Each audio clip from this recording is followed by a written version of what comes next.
여러분들 한 주간도 잘 지내고 있습니까? 날씨가 많이 따뜻해져서 봄을 마음껏 만끽하고 있습니까? 어제는 좀 무거운 주제를 가지고 얘기를 나누는데 오늘 좀 가벼운 주제를 가지고 좀 얘기를 시작하도록 하려합니다. 근데 사실 하다 보면 꼭 가벼운 주제만 아니겠다 그런 생각이 좀 들어갑니다. 오늘 제목이 변화에 대비하는 삶은 어떻게 살 것인가, 변화를 우리가 어떻게 준비하면 살 것인가 하는 그 내용을 가지고 함께 좀 생각해 보길 원합니다. 우리의 삶이 이 변화의 연속입니다. 이 만물이 항상 변하죠. 오늘 뒤에 파워포인트로 그림을 보여주는데 이게 이제 워싱턴 DC 벚꽃이 만개한 모습을 좀 보여드렸습니다. 한국도 벚꽃을 많이 만개가 되었으리라고 생각합니다. 만물도 항상 변하죠. 만물도 변하듯이 우리의 삶도 변화가 됩니다. 그동안 추웠다가 이제 날씨가 봄을 맞이해서 꽃들이 이렇게 활짝 피는데 이제 뒤에 난이 보이시죠? 지금 난을 계속 꽃이 피는 걸 보면서 자기를 봐달라고, 이쁘게 봐달라고 고개를 이렇게 숙이는 모습이 얼마나 참 귀엽게 느껴지는지, 꽃을 보면서 마음이 참 밝아지고, 그런 것을 느끼게 됩니다. 그러나 때때로 이제 예기치 않게 이제 우리 삶의 변화가 찾아오는데, 우리가 일상적인 이 삶을 살다 어느 날 갑자기 이제 모든 것이 바뀌고, 때로는 우리가 준비가 잘 되지 않으면 그 무방비 상태로 노출되어서 상당히 힘들 때가 있는 삶이 될 수가 있습니다. 그래서 오늘 우리에게 필연껏 찾아오는 그 변화에 대해서 우리가 함께 살펴보기를 원합니다. 우리가 태어나는 것도 큰 변화고, 그 다음 학교를 들어가고, 또 이제 직장을 잡는 것도 큰 변화죠. 그것도 큰 변화가 이제 결혼을 하게 되고, 또 자녀를 갖게 되면 큰 변화지 않습니까? 근데 이제 우리가 오늘 그런 주제를 다 다루려면 시간이 길어지기 때문에 우리의 지금 현실에 이제 나이 드신 분들이 닥치는 그 변화에 대해서 한번 두 가지를 생각해 보기를 원합니다. 우리가 해가 가면서 우리 신체에 나타나는 변화를 좀 느끼기 시작하니까 어떻습니까? 머리카락이 좀 세어지기도 하고, 행동이 좀 느려지죠. 그리고 이제 병을 이제 달고 사는 사람들도 주변에 많이 봅니다. 이제 저도 머리가 좀 세어지는데,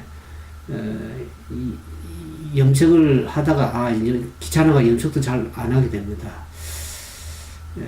그리고 이제 또 결혼을 해서 자녀를 둔 부모님들은 손자, 손녀들이 태어나기 시작해서 이제 그들을 보는 기쁨도 이제 있으리라고 생각이 들어집니다. 우리 모두가 겪을 변화 가운데 이제 오늘 우리가 생각해 볼 주 첫 번째가 이제 은퇴 후에 노후를 어떻게 맞이하며 보낼 것인가. 많이 고민을 하죠. 저도 이제 은퇴를 이제 앞두고 있지만은 은퇴 후에 좀 어떻게 좀 인생을 의미 있고 보람되게 좀 보낼 것인가. 다 많은 사람들이 생각을 하는 것이라고 생각이 들어집니다. 그래서 이제 제가 인터넷에 이렇게 찾아보고 쭉 이렇게 보니까 대부분이 이 노후를 어떻게 볼까 주로 생각하는 문제가 사람들이 어디에 많이 집착하고 있냐면 돈 문제에 집착을 하고 있더라고요. 그 은퇴 자금은 넉넉한가? 노후를 좀 의미있고 이렇게 진짜 잘 보낼 수 있는 자금은 넉넉한가? 이렇게 많이 그런 내용만 있더라고요. 근데 사실 저는 이제 미국에 사니까 미국에는 이제 은퇴하게 되면, 리타이어 하게 되면 이제 소셜 시큐리티라는 정부에서 주는 이제 돈이 있습니다. 한국은 국민연금이라고 아마 생각이 들어지는데, 저는 미국 온 지가 한 24년, 5년 되는데, 1994년에 미국 왔으니까, 그때 오면서, 직장 생활을 그때 한국에서 했죠. 그래서 미국 오면서 다시 국민연금을 다 찾아왔습니다. 이미 다. 미국 이미 이제 완전히 이주해서 오는 거기 때문에 국민연금을 다 찾아갖고 왔고, 미국에 이제 은퇴하면 자기가 그동안 일하면서 낸 세금을 낸 것에 대한 그 소셜 시큐리티를 이제 받게 됩니다. 은퇴 후에.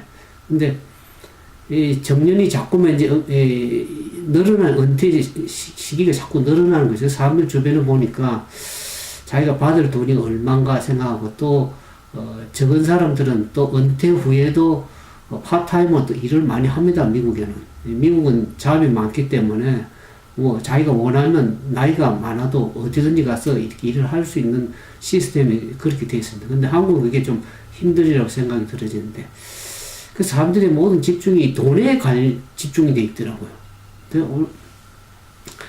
오늘 돈 문제를 얘기를 하려고 하는 것이 아니고 그럼 우리가 노후 준비를 어떻게 하는 것이 잘하는 일인가 좀 의미가 있고 보람되는가 그 생각을 좀 해보는 것이죠. 지금 사람들의 평균 수명이 어떻습니까? 100세 시대라 그러잖아요. 100세 인생. 그러니까 60에서 65세 뭐 리타이 하면 거의 35년, 30년 이상을 지내야 되지 않잖아요. 그게 자금도 많이 필요하겠죠. 이해합니다. 근데 이 100세 시대에 살면서 우리가 어떤 사람은 더 많은 저축을 위해서 재테크에 신경 쓰는 사람들이 상당히 많더라고 보니까. 그 다음에 이제 어떤 사람은 친구 사귀는 일에 시간을 많이 투자하고, 특히 이제 페이스북 하면서 많은 친구들을 이제 가지고 있는데, 아마 친구들 사귀는 일에 많은 시간들을 뭐 페이스북에 아마 매여서 있는 분도 계시는 것 같아요, 보니까. 그리고 어떤 분들은 이 취미 생활을 주로 찾습니다. 이제 한국에 보니까 이 50세 이후 되면 리타이어한 그 사람들 보면 전부 다 산에 가 있는 경우가 많다고요. 주로 산에 등산을 많이 가거나 또 진짜 여유가 있는 사람들 뭐 여행도 가겠지만 하여튼 그 취미생활 미국에는 제가 이제 가보면 한국처럼 이제 여기 미국에는 아쿠아리움이라 그래가지고 이 노인분들이 주로 수영을 많이 하고 그러는데 거기 가보면 주로 이제 노인분들이 그 수영을 많이 옵니다. 뭐 거기에 또 한국처럼 이 찜질방 같은 것도 좀 비슷한 게 있습니다. 그리고 뜨거운 물도 있고 해가지고 수영을 좀 즐기는 노인분들도 계시는 것 같고. 그래서 또 이제 건강 정진을 위해서 많이 애를 씁니다. 좀 더 건강하게 살기 위해서 얼마나 많이 노력을 하는지 알 필요 없습니다. 그러나 모아둔 재산은 사실 우리가 건강을 잃거나 뜻하지 않는 일로 하루아침에 다 날아가고 물거품이 될 수도 있습니다. 그 다음에 사귀었던 친구들은 어떻습니까? 하나 둘씩 세상을 다 떠납니다. 그래서 가장 좋은 노후 준비를 성경이 이렇게 소개를 하고 있습니다. 저는 뭐 말씀을 믿는 사람이니까 성경을 소개하겠습니다. 이사야 46장 4절에 보면 너희가 노년에 이르기까지 내가 그리하겠고 백발이 되기까지 내가 너희를 품을 것이라. 내가 지어선즉 내가 업을 것이요 내가 품고 구하여 내리라. 영원히 살아계셔서 우리의 생사합을 주관하신 그 하나님께 그 맡기는 그런 삶, 그런 믿음이 아마 최후의 노후 준비가 아닌가 그런 생각을 해봅니다. 아무리 돈을 많이 가지고도 저희 어머니도 보니까 나이가 드셔가지고 한국에 계시는데 아무리 좋은 것 입어봐도 아무리 좋은 것 뭐 가져봐도 별로 즐겁지가 않다는 것이에요. 그 젊었을 때나 좀 그런 거 가지고 있고 좀 누려보는 것이 나이 먹으니까 이제 비행기도 못 타요. 그전에 미국을 한 3번씩 왔다 갔다 했는데 이제는 힘이 없어가 비행기도 잘 못 타겠다. 겁이 나기도 하고 이제 나이가 연세가 90이 다 돼가니까 이제는 뭐 비행기도 마음 놓고 못 타고 미국도 못 오십니다. 그러니까 젊었을 때 뭐 좋은 것도 누르지 나이가 드니까 먹는 음식도 제대로 잘 못 드시죠. 좋은 거 입어봐도 좋은 거 가져봐도 그렇게 즐겁고 그렇지 않다고 얘기를 하더라고요. 그러니까 여러분들은 진짜 의미있고 보람된 삶을 살려고 그러면 하나님께 우리의 마음을 드리고 그분께 날 인도하시는 그 맡기는 믿음이 얼마나 중요해. 저는 젊어서부터 신앙생활이 참 복이라는 것을 이제 알게 되었습니다. 그전에는 젊었을 때는 잘 몰랐어요. 나이가 점차 먹게 되면 그것이 진짜 남는 것이 그거구나 하는 생각을 합니다. 시편 90편 10절에 보면 시편의 다윗이 그렇게 얘기를 합니다.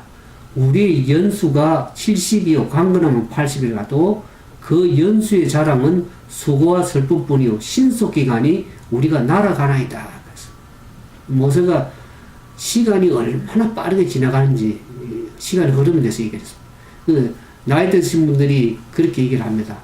하루는 엄청 긴데 1년은 금방 빨리 간다 얘기해요. 우리 한국이 그런 얘기 아니면 50이면 50km로 달려가고 60이면 60km로 시간이 달려가고 70이면 70 그냥 시간이 그냥 일주일 저도 살아보니까 하루는 좀 긴 것 같은데 하루는 굉장히 빠르게 저도 이제 나이가 먹는가 봐요. 하루가 굉장히 일주일이 금방 가는 것 같더라고요.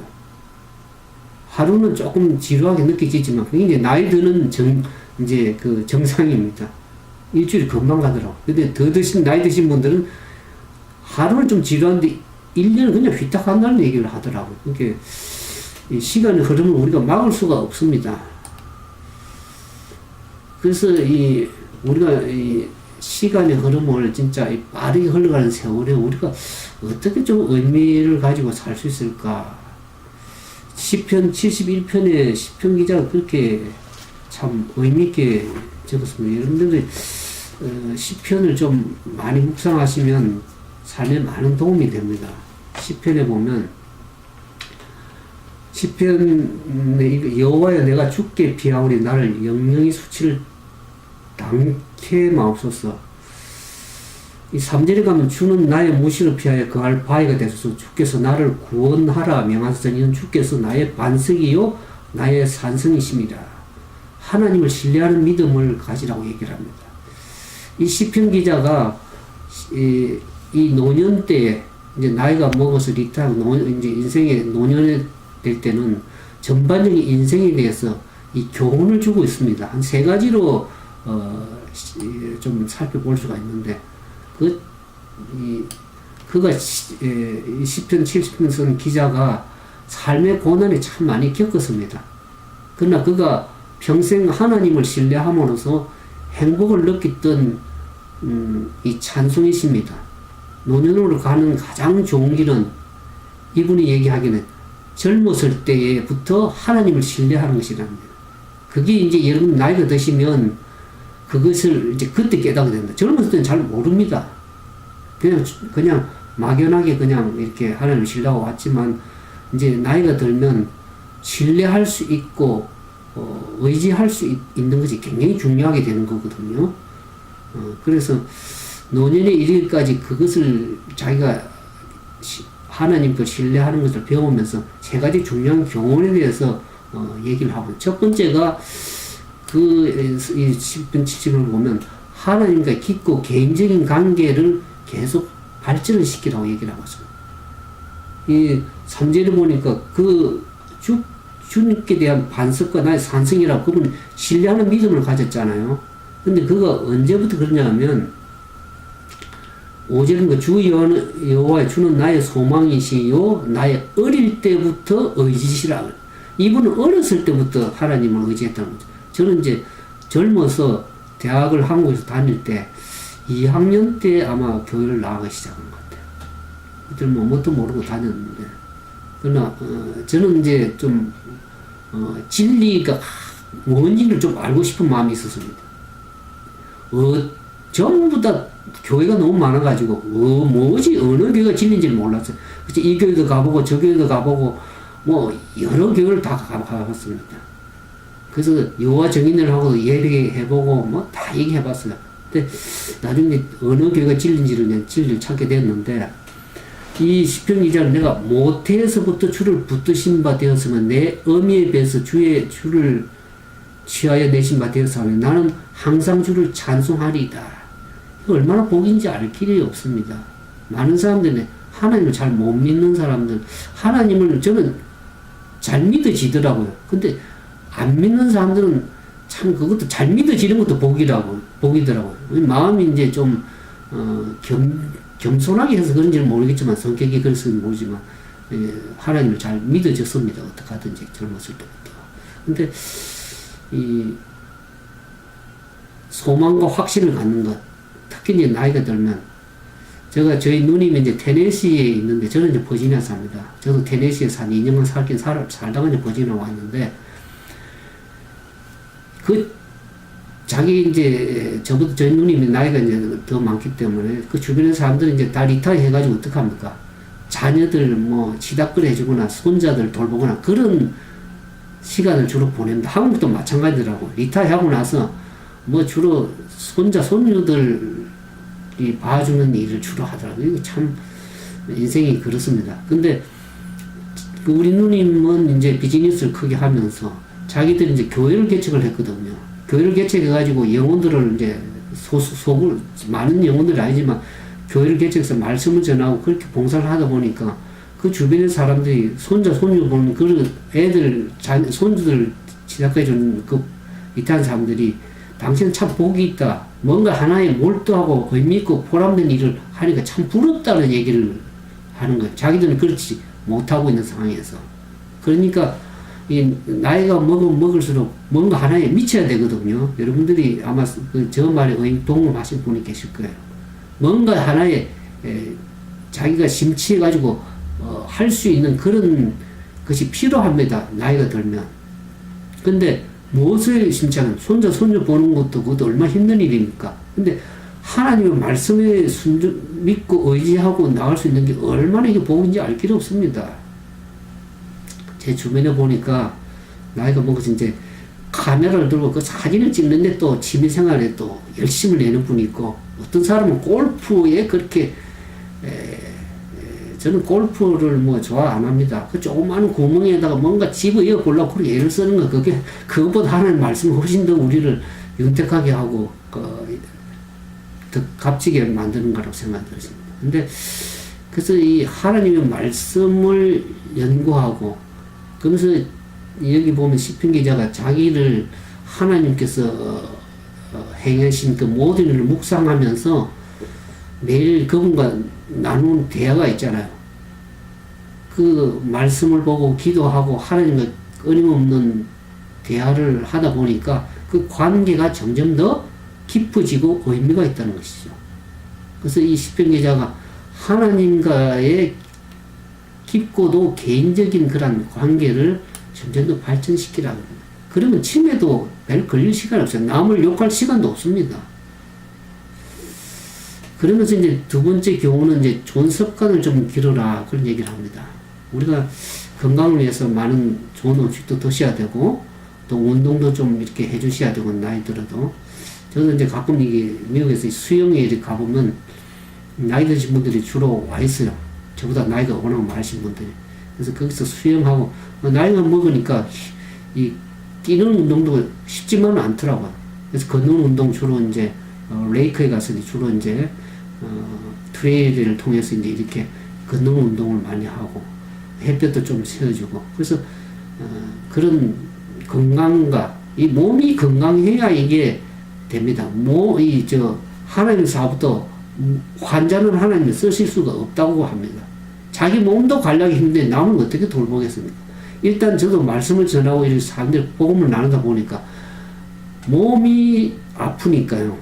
만사가 귀찮아서 말씀도 전하고 싶지도 마음이 안 생기더라고요. 이렇게 몸이 건강해야 하나님이 쓰실 수도 있고 하실 수 있어요. 그래서 성경에서는 하나님께서는 죄인은 쓰실 수 있어도 환자는 쓰실 수 없다고 하나님 얘기를 합니다. 죄인은 좀 고쳐가지고 잘 이렇게 해서 회개시켜서 쓰실 수 있지만 환자는 쓰실 수가 없습니다. 병자는 자기 몸도 관리 못하는데 몸이 약해지면요 마음도 약해집니다.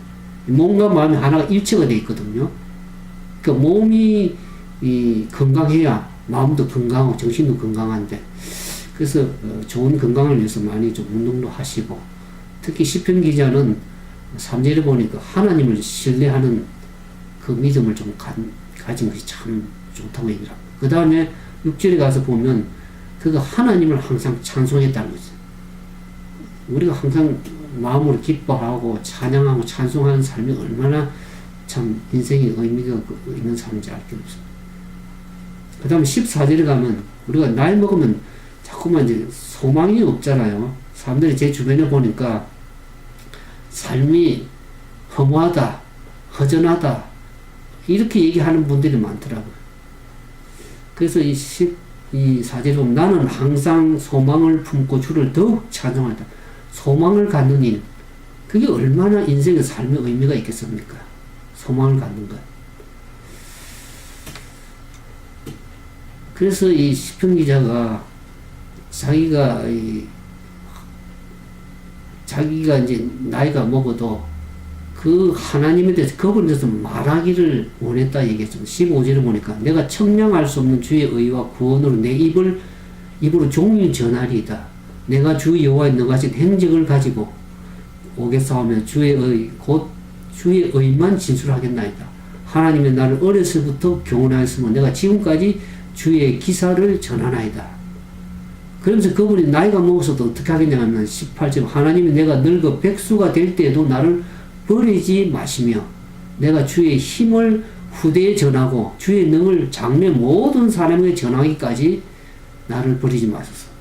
자기가 나이가 먹어도 하나님께 사람들이 전할 말이 있다는 것이죠.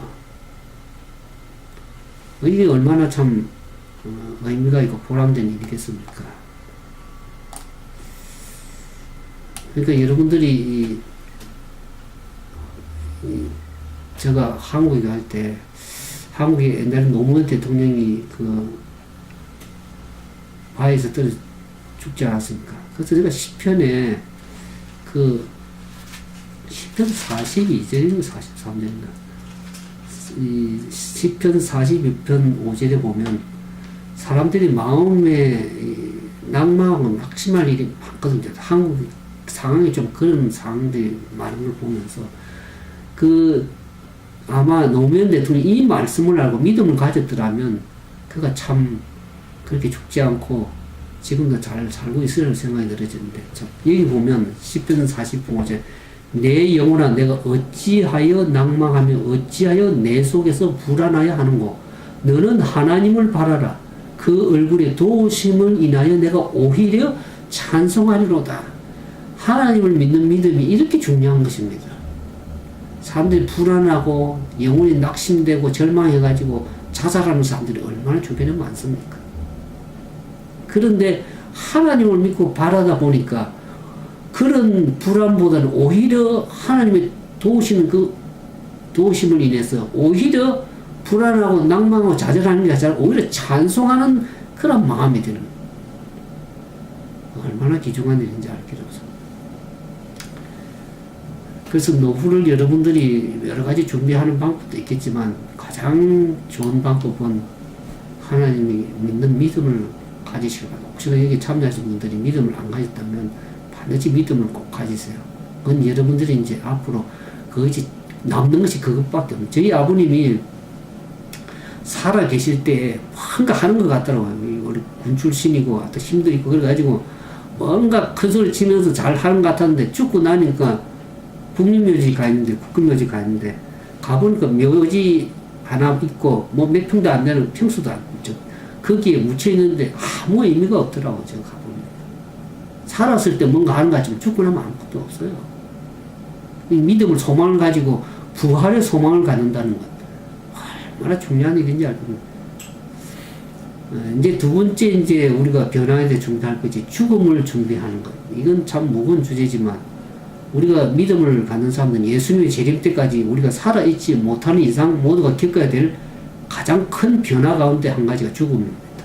이건 모든 사람들은 다 피할 수 없는 거죠. 결혼과 탄생과 더불어 직계 가족에게 가장 큰 영향을 미치는 변화가 죽음입니다.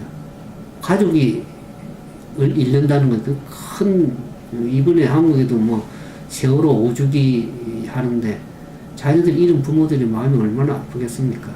그러나 이제 그것도 좀 떠나보내야 되지 않나. 너무 과거에 집착하면 사람들이 발전이 없잖아요. 너무 과거에 집착, 그걸 정치로 이용해가지고 사람들은 뭐 이상한 소리를 하고 그러는데 그건 너무 현혹되지 마시기 바랍니다. 많은 경우에 죽음은 갑자기 비극적으로 찾아옵니다. 오늘날 많은 남녀 아이들이 아침에 깼다가 저녁이 되어서 살아서 돌아오기도 어떤 면에서는 힘들 때도 있습니다.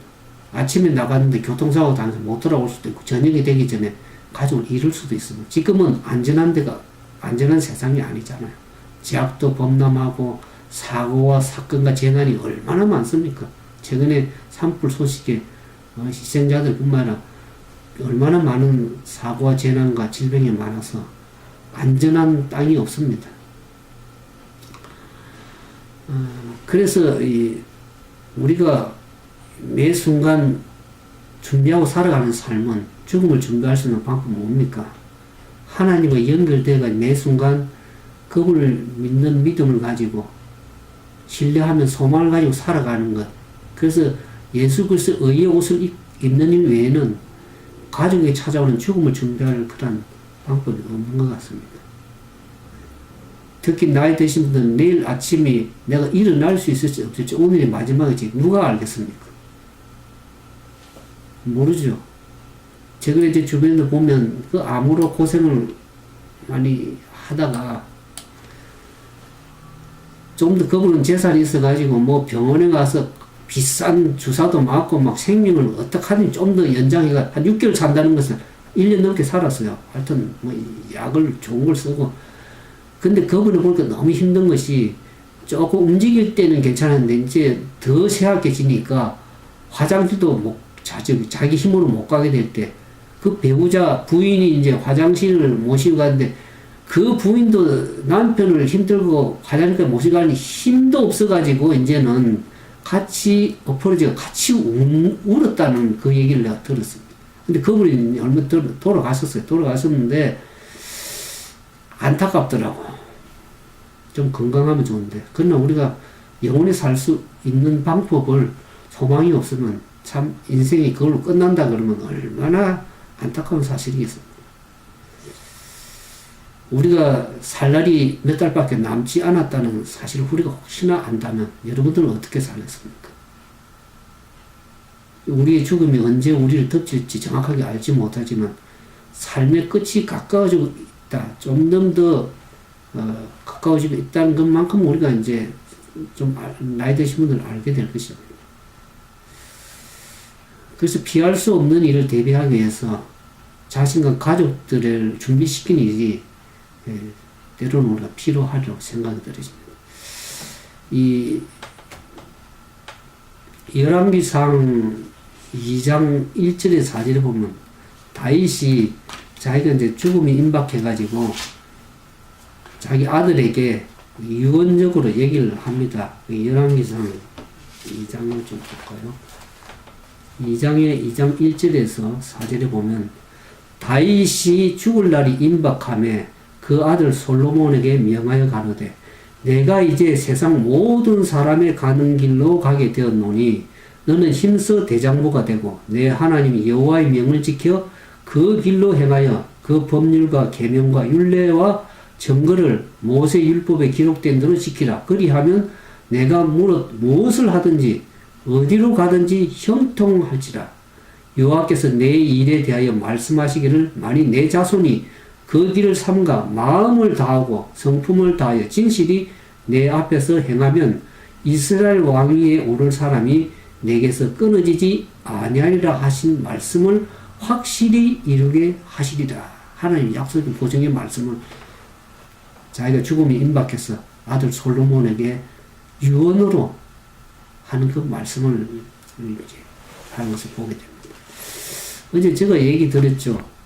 우리의 삶이 내가 사는 것 같아도 그 생명을 주관하시는 생사화복을 주관하시는 하나님이 계시다는 것은 어제 다니엘서 5장을 얘기를 하면서 우리의 삶을 어떻게 살아야 될지 제가 어제 좀 심도 있게 좀 말씀을 좀 드렸습니다.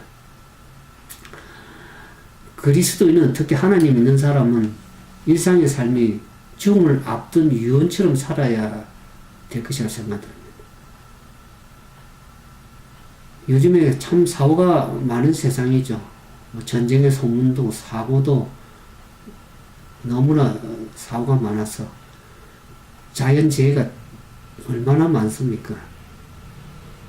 최근에 보니까 인터넷에 보니까 이 백두산이 또 화산의 징조가 보인다. 마지막 때 되면 이 땅에서도 불이 올라옵니다. 지상에서도 불이 많이 일어날 뿐만 아니라 마지막 심판 때는 하늘로부터 불이 일어오지만 땅에 숨어 있던 그 용암 불도 올라옵니다. 땅에서. 그러니까 이런 재난 지난번에 하와이도 그랬죠. 막 용하면 흘러나오고 마지막 때 그런 일이 많이 생깁니다. 그것을 근데 이 사고들이 재난이 너무 많고 천연적인 재난 그래서 우리가 교통사고도 많아가지고 차를 타고 나갔다가 죽음이 되어서 가족 앞에 올 수도 있는 세상입니다. 교통사고도 얼마나 많은지. 그래서 미국에도 보면 교통사고로서 노상에서 죽는 사람들이 굉장히 많습니다. 왜냐면 차량들이 워낙 많기 때문에. 그러니까 우리의 삶이 내일, 오늘로서 끝날지, 내일이 있을지는 장담을 아무도 할 수 없는 것이죠. 그래서 우리 일상 살아가는 생활이 유언이 되도록 사는 것이 어느 때보다 필요한 시대가 아닌가, 그런 생각을 좀 해봅니다. 또 가산에 대해서 자녀들에게 당부할 것은 유언적으로 이미 다 해놨는 거 좋습니다. 제 어머니도 보니까 자기가 가져봐야 쓰지도 못하죠. 뭐 자녀들 주는 돈도 쓰지도 못하고 다 저축하고 먹는 것도 뭐 제대로 못하지. 그러니까 자기가 자산들 다 자녀들에게 다 나눠줬었어 이미. 한국에 있는 자녀, 미국에 있는 자녀 뭐 다 나눠주고 자기가 단촐하게 살고 있습니다. 사는데 항상 특별히 당부할 말씀이 오늘 이 다윗도 뭐 솔로몬에게 얘기를 한 것은 이 다윗은 그나마 침상에서 이제 말할 수 있는 그런 여유가 있었기 때문에 이런 말을 하는 것인데 우리 갑자기 돌연사로 죽으면 어떻게 되겠습니까? 그러니까 평상시 일상생활에 우리가 유언적인 삶을 당부할 건 당부하고 정리할 건 정리하고 사는 삶이 참 중요하다 그런 생각도 해봅니다.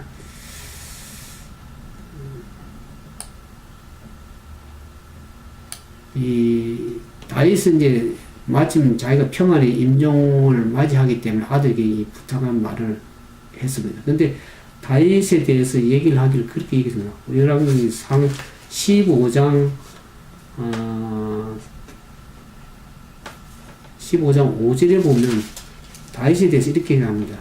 다윗이 햇사람 우리아의 일 외에는 평생에 여호와 보시기에 정직히 행하고 자기에게 명하신 모든 일을 어기지 아니하십니다.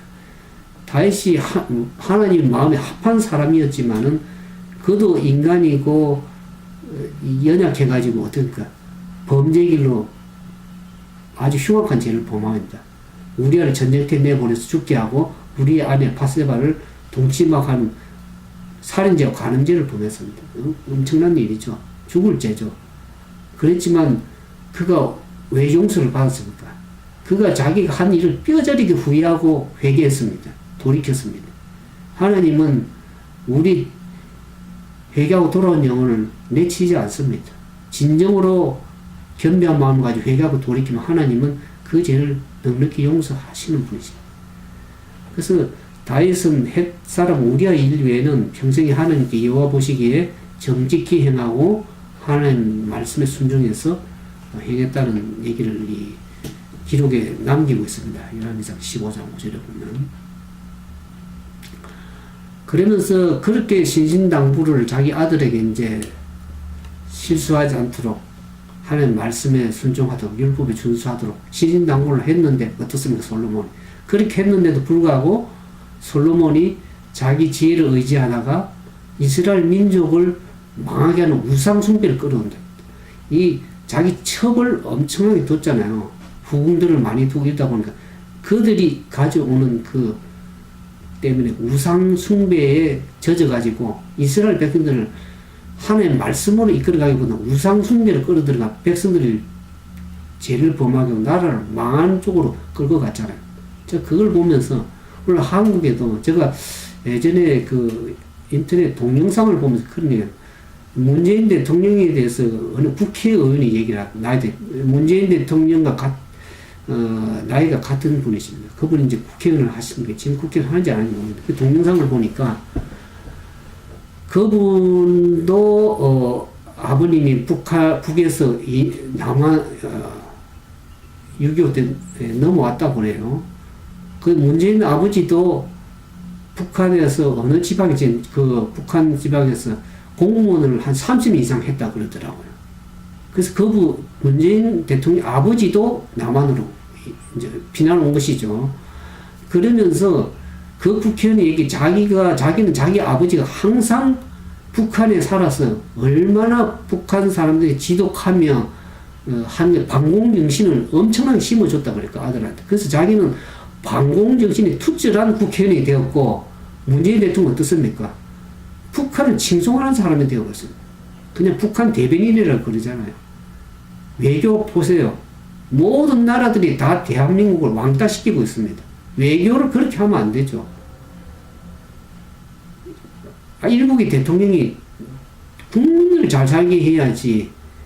아니, 북한을 이렇게 하는 그 일을 계속하면 지금 외국을 다니는 걸 보면서 대한민국에서 일한 게 뭐가 있습니까? 전부 다 북한을 위해서 일을 하고 있으니 그게 한국의 대통령이 아니라 북한의 스파이라고 얘기를 하잖아요. 그래서 모든 나라들이 다 대북 제재를 강력하게 해야 된다는 핵을 가지고 하려고 그러기 때문에.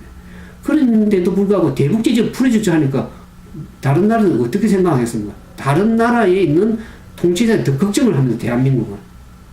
대통령이 저럴 수가 있나. 그러니까 왕따 시켜버리는 거예요. 어느 나라 가도 환영 안 합니다. 그런 대통령을 두고 있으니까 저도 참 미국에 있으면서 늘 걱정입니다. 그래서 문재인 대통령 아버지가 북한에서 공직자, 공무원 생활 오래 했다. 30년 하면서. 남한 넘어서 자녀를 어떻게 훈련을 시켰길래 그렇게 북한을 칭송하면서 청와대 주는 전부 다 주사파들로 다 묶어가지고 정치를 그렇게 하고 있으니까 나라가 망하게 일보 직전에 망하고 있다는 것입니다.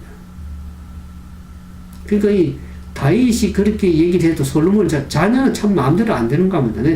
문재인 대통령 아버지를 만나보지는 못했는데 그 아버지가 어떻게 이게 교육을 시켜서 하는 게 걱정입니다. 그러니까 자기가 그런 교육을 부모에게 어떻게 받느냐에 따라서도 많이 달라집니다. 아버지가 만약 이북을 더 장성했다 그런지는 모르겠죠. 그러니까 그 보고 배운 것이 그것밖에 없으면 북한을 칭송하게 되는 것이죠.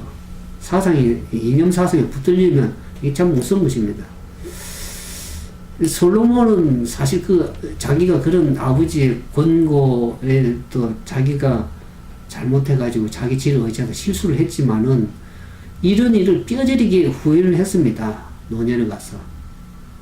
그래서 전도서를 기록하면서 전도서를 참회록을 기록했을 것입니다. 잠언 3장에 보면 자기 명철을 의지했던 그 자기 결과를 생각하면서 이렇게 얘기를 합니다. 잠언에 보면 너는 마음을 다해 여호와를 의지하고 내 명철을 의지하지 말라. 너는 범사의 그를 인정하라. 그리하면 내 길을 지도하시리라. 스스로 지혜롭게 여기지 말지어다. 여호와를 경외하며 악을 떠날지어다. 이것이 내 몸에 양약이 되어 내 골수로 윤택하게 하리라고 잠언 3장 3절에서 5절에 8절에 이렇게 얘기를 하고 있습니다. 그러니까 하나님을 잘 믿는 것은 자기도 윤택하게 하고 다른 사람들을 이롭게 하는 삶이 되는 것입니다. 우리 평소에 살아가는 삶이 유언이 되면 참 좋겠습니다. 신실하게 살아가는 모습을 자녀들에게 보여주는 건 얼마나 중요하십니까? 재산을 물려주는 거 그거 별로 자녀들 얼마 못 가서 다 낭비합니다. 제가 최근에 대한항공 회장을 하시는 분 조양호 회장이라고 저 이름도 저하고 좀 비슷하더라고요. 근데 그분이 죽지 않았습니까? 그 자녀들이 땅콩 해양 얼마나 모질게 하는 그런 것이 얼마나 인터넷에 시끄럽게 했습니까? 근데 빈소에 가보니까 그들이 남는 게 뭡니까? 그 재산이 그렇게 뭔 소용이 있어요? 우리 배가 망신하고 참 처절한 죽음을 맞이하는 것을 보면서 우리 평생 살아간 삶이 얼마나 신실하게 살아가는 삶이 중요한지 알 길이 없습니다. 그러면서 제가 전도서 12장에 이 솔로몬이 자기 기록을 한 것을 보면서 참 의미 있는 기록을 남겼다 그런 생각을 해봅니다. 전도서 12장은 마지막 삶을 생의 마지막에 되는 부분을 이렇게 기록을 했습니다. 11절에 나는 아무 낙이 없다고 할 해가 가깝기 전에 너희 창조자를 기억하라 하면서 나이가 들면 인생에 낙이 없다고 얘기를 합니다. 제 어머님도 이제 믿음을 가지고 살고 있지만 좋은 것 입어봐도 좋은 것 가져봐도 누려봐도 별로 의미가 없다고 그래요. 나이가 연세가 많으시고 몸도 거동도 힘들고 기억도 때로는 가물가물하고 이렇게 하는데 낙이 없다고 할 해가 가깝다는 것이. 그 가깝기 전에 뭘 기억해? 창조주 하나님을 기억하고 사는 게 굉장히 중요합니다.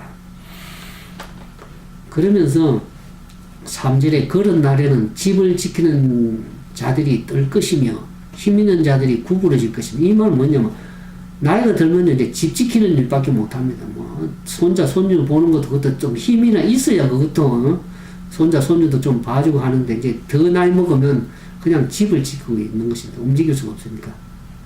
집을 지키는 자들이 어떻게 해요? 떨 것이며 그랬어요. 나이가 먹어서 다리가 후들후들 떨리고 마음도 돌아가지 못하니까 집을 지키고 있는 것이고, 힘 있는 자들이 구부러질 것이며, 이제 나이가 먹으니까 허리가 약해서 다 구부러지잖아요. 저도 나이가 먹으니까 허리가 참 자주 아픕니다. 그래서 뭐 한의사한테 침을 여러 번 맞기도 한데, 올해는 이제 한의사한테 도움을 안 받고 자체적으로 이제 좀 운동도 하고 젤도 바르고 파스도 바르고 하여튼 그런 운동하면서 한의사 도움 안 받고도 이번에는 잘 넘어가게 됐습니다. 나이가 먹으니까 이 허리가 약해지고, 제 주변에 보니까 무릎이 약해가 저는 사람이 많아요. 약을 먹어도 안 됩니다. 약이 뭐 치료가 되는 것도 아니고. 그래서 주변의 사람들이 한의사는 침 맞아가 안 되면 이제 뼈에 주사를 맞아야 된다 그러지. 주사를 맞아야 된다는데, 요즘에 이제 약이 좋아가지고 주사를 맞으면 한 1년, 2년 그렇게 아프지 않고 넘어간다 하지만은, 그래도 허리가 굽어지고 힘들어지는 것은 어쩔 수 없습니다. 그러면서 맷돌질 하는 자들이 적음으로 그칠 것이요. 치아가 안 좋아가지고 맷돌질, 이 입으로 씹는 것도 힘들어가 나이 드신 분들 이제 털리를 했잖아. 최근에 그 인터넷에서 보니까 문재인 대통령도 국정 운영하면서 얼마나 많은 스트레스가 많은지 치아를 10몇 개를 뽑았다 그러더라고. 치아가 안 좋아가지고. 난 영문 인터넷에 나오는데, 한국에서 그 얘기를 내가 인터넷에 안 봤죠. 미국에는 그게 보이더라고요. 스트레스를 엄청 많아가 치아가 10몇 개나 뽑았다 그러더라고. 얼마나 스트레스, 멀쩡한 것 같아도 멀쩡한 게 아닙니다. 스트레스가 통치자가 그렇게 간단한 게 아닙니다. 신경 써야 될 일이 얼마나 많아요. 얼마나 욕을 많이 먹습니까? 그러니까 대통령 하면 가장 좋을 때가 당선돼가지고 국정 운영하기 몇 개월 전 그때가 가장 좋다 그래요. 가장 마음이 편하고 인기도 있고. 근데 국정 운영하다 보면 다 욕먹잖아요. 다 가는 것이 감옥입니다. 대한민국 대통령들이 다 가는 곳이 딱 한 군데입니다. 다 감옥, 감방 생활을 하는. 감방 안 가면 그나마 잘하는 것입니다. 아마 문재인 대통령도 그게 얼마 안 남았습니다. 그게 그칠 것이며 창들로 내어다 보는 자가 어두워질 것이며, 이 눈이 또 침침해지잖아요. 잘 안 보이잖아요. 나이 들면, 죽음이 앞두면. 이 얘기가 지금 비유적으로 얘기했지만 다 나이가 들면 이런 현상이 온다는 얘기를 이제 이 솔로몬이 전도서 얘기를 하고 있습니다. 마지막 때, 생애 마지막 때가 되면. 그러면서 4절에 길거리 문들이 닫힐 것이며 맷돌 소리가 적어질 것이며 새 소리를 인하여 일어날 것이며. 요즘은 아침에 보면 새 소리가 얼마나 시끄러운지 알게요. 새 소리 때문에 일어나게 됩니다. 나이 드신 분 되면 잠도 적어지고 그래가지고 새 소리 때문에 새들이 밤잠도 없는 것 같아요. 한밤중 3시간, 4시간 막 울어댑니다. 특히 미국에는 숲이 많고 나무가 많아가지고 새들이 얼마나 울지 이게 잠도 안 자는가 봐요. 그럼 음악하는 여자들은 다 쇠해질 것이며, 나이가 먹으면 그렇게 쇠해지죠. 5절에 보면 그런 자들 높은 곳을 두려워할 것이며, 저희 누님이 미국을 하면 저희가 누님이 3분이 계신데 한국에 누님 보고 좀 미국으로 오라고 얘기를 하니까 높은 비행기 타는 거 무서워서 못하겠다. 나이 드신 분들은 이제 고공공포증이 있어가지고 비행기도 함부로 못하는가 봐요. 높은 것을 두려워할 것은 길에서 놀랄 것이며 살구나무가 꽃이 필 것이며. 이게 뭔 얘기냐면 살구나무, 얼굴에 꽃이 피잖아요.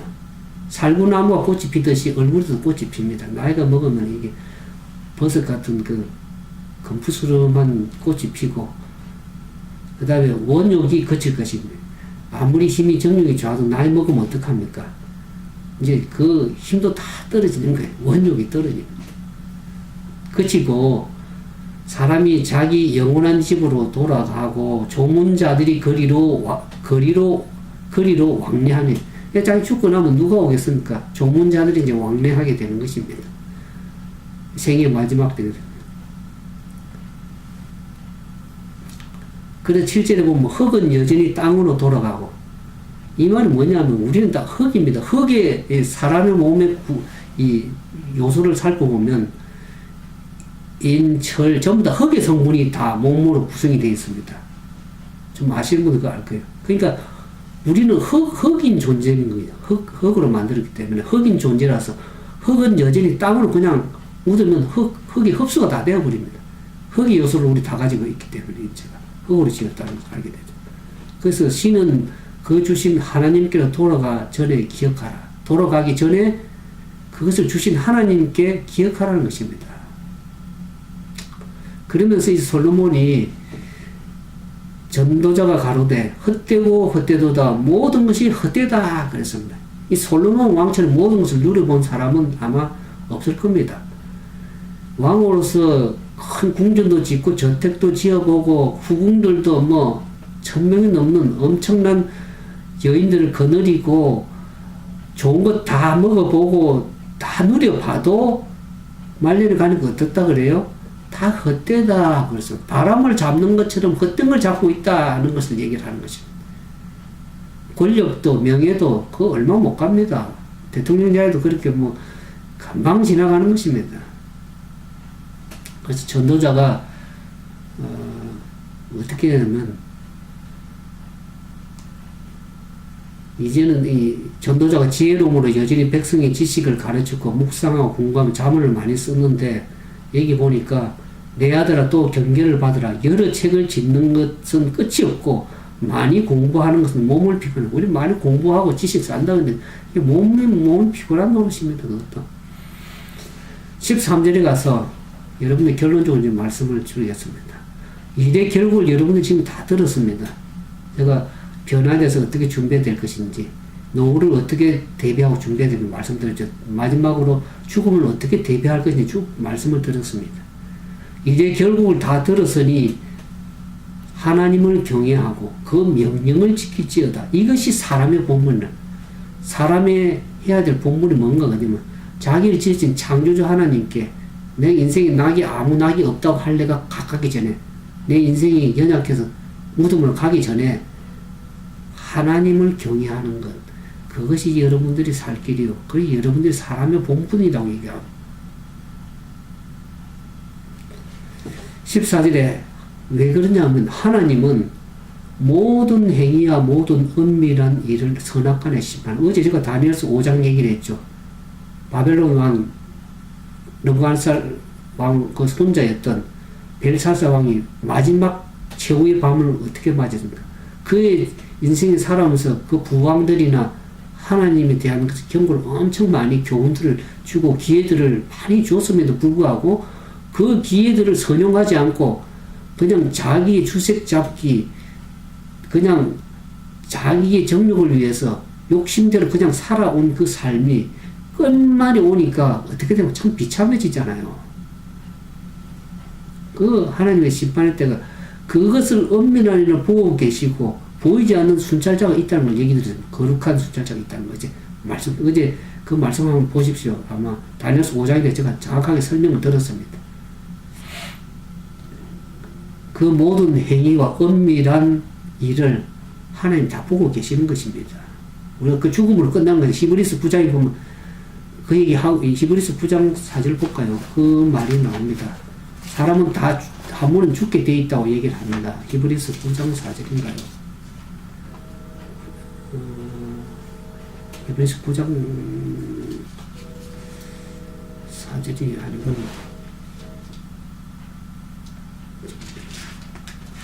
9장 27절이네요. 한 번 죽는 것은 사람에게 정하신 것이요 그 후에는 심판이 있으리라 했습니다. 자기가 살아온 삶에 대한 행위를 결말을 지을 때가 있습니다. 죽음으로 그냥 끝나는 것이 아닙니다. 사람들은 이제 그냥 다 죽으니까 그걸로 끝나는 거라고 다 생각하고 믿음을 갖지 않은 사람 그걸로 끝나는 줄 알지만 한 번 죽는 것은 우리가 사람에게 정한 모든 사람 죄로 말미암아서 한 번은 죽게 되어 있습니다. 사람이 연약해 죽는 게 아니고 그 죄로 말미암아서 죽는 것입니다. 왜냐하면 성경에는 죄의 삭은 사망이기 때문에 아담 이후로 태어나서 모든 사람을 범죄한 영혼들은 죽으리라고 얘기하잖아요. 죽습니다. 그러나 그 후에는 반드시 그거에 대한 대가 결말을 치를 심판이 있다는 것을 얘기하고 있습니다. 그래서 하나님은 모든 행위와 모든 은밀한 일, 자기가 살아온 것이 하나님 앞에 가면 부끄럽지 않게 살아야 되지 않겠습니까? 그 앞에 서면 심판대 앞에 모든 사람들이 죽음에서 다 내어줍니다. 저는 다니엘 계시록 설명할 때 최후의 대심판에 제가 말씀을 드렸습니다. 어떻게 무덤에서 사람들을 다 내어주는지. 그래서 하나님 심판되었으면 그 자기가 살아온 행적이 다 비디오처럼 파노라마처럼 다 전개가 되는, 하나님 그걸 다 알고 계시잖아요. 그 은밀한 자기가 안 보실 분이라고 생각해서 벨사사하고 그렇게 했잖아요. 그 살다 보니까 결말에 심판의 밤을 맞이하고 결말을 맞이하잖아요. 그러니까 모든 행위와 모든 은밀한 일을 선악간에 심판하는 그날이 있을 것을 얘기하는 거예요. 그것을 두려워하면서 살아야죠. 그러니까 하나님을 우리가 섬기면서 사는 것, 그것이 큰 복입니다. 그렇게 믿는 사람들은 화가 미치지 않고 재앙이 미치지 아니라는 약속이, 보증의 약속의 말씀을 어제 들었습니다. 그러니까 하나님을 믿는 것은 여러분들이 이 땅에서도 잘 들으면 영원한 생명을 얻는 진짜 의미있고 보람된 삶을 여러분이 살 수 있는 기회가 지금 언제까지 남아있을지 모르지만 그 은혜로 주어진 이 삶의 기간을 값지게 보내시길 바랍니다. 아무렇게나 사시지 마시고 하나님 말씀을 붙들고 살면 여러분들에게 소망을 가지고 사는 것 참 중요한 일입니다. 아무튼 그와 같은 지혜로운 사람, 참된 지혜를 가지고 있는 사람, 영적 지혜를 가질 수 있는 그러한 삶이 되기를 주님의 이름으로 축원을 드리겠습니다. 오늘 말씀 들어오셨는데 우리 김영현님, 남옥순님, 조윤주님, 김형만님, 그 다음에 김양님입니까? 그 다음에 김선김님, 그 다음 정태현님, 또 우리 이경희님, 여러분들 많이 들어오셨는데 아무쪼록 여러분들 오늘 이 말씀을 좀 잘 묵상하시고 사람의 본분이 하나님을 경외하는 것, 그것이 우리의 사람이 진짜 가지고 살아야 될 본분입니다. 그와 같은 축복이 여러분들 삶 속에 함께 하셔서 하나님을 알므로 경외함으로 우리의 삶이 어떠한 변화에도 노후에도 또 죽음이 이르러 왔을 때에도 준비될 수 있는 그러한 삶이 되기를 주님의 이름으로 축원드립니다. 감사합니다. 기도드리겠습니다. 사랑과 자비가 많으신 거룩하신 아버지 하나님, 저희들을 홀로 버려두지 아니하시고 주님의 귀한 생명의 말씀을 주셔서 노년에 우리가 외롭지 않고 하나님과 말씀을 나누며 기도하며 대화하며 하나님 안에 찬송하며 소망 가운데 살 수 있도록 은혜를 주신 것이 아니라 감사를 드립니다. 우리가 이전에 하나님을 잘 알지 못했다면 이제 말씀을 들으면서 그 말씀이 우리가 얼마나 영혼을 값지게 하고 의미있고 보람되고 풍성하게 삶을 풍성하게 하는지 그 생명의 말씀을 찾을 수 있는 믿음을 더해 주옵소서.